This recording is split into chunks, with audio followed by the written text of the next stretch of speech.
So now I want to talk about the next important part of a convolutional network, with convolutional neural network, or CNN, which is padding.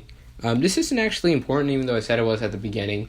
It's just something that's related to convolutions. And so here's a pretty good example, really. If you have like an image right here. So this is our image, right? In this box, we have pixel values. We've minimized it. It went from 255 to that range of -1 to 1, which you covered in the first lesson. But let's say we want to apply this 2x2 filter, but it's not really working very well. We only get like two or three representations of the image. And so, for example, what I mean by that is that we have this 2x2 section right here. Then we have this one. And we have this one. Well, that's not really a lot, so we're not really getting much from the image. We're only getting three kind of views of it. But let's say that we want to get 4. Well, that wouldn't really be possible before, but what we can do is what's called padding. Essentially, padding just adds a bunch of extra pixels around the image, which I'm coloring in right now. And now what you can do is just that you can actually, you're artificially adding these pixels, and you can basically create a 2x2 filter that now goes around. I'm just going to go section by section. That goes around right over here, catches that 1 pixel in there.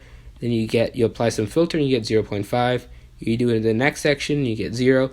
But essentially, now instead of just 3 versions of the image, like instead of just having this 3x3 grid, you're actually able to increase the size of it and get 4x4. And so basically what you're doing is just that you're expanding the size of your convolution filter, and you're getting better representation of the image. You're getting more pixels out of it.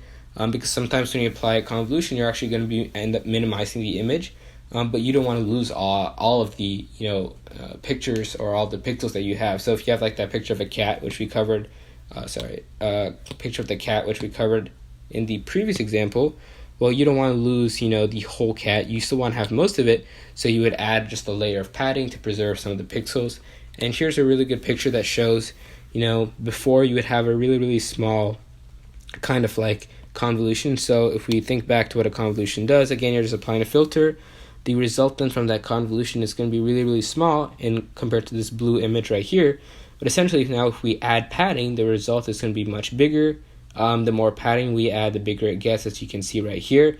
And so essentially what padding does is just that padding preserves. I'm just going to put a note over here. Padding is equal to preserve.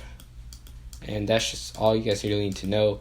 For padding, that's not really something that we're going to worry about too much here, but I thought it's just an important concept to at least think about for convolutional neural networks, especially for just applying convolutions and filters.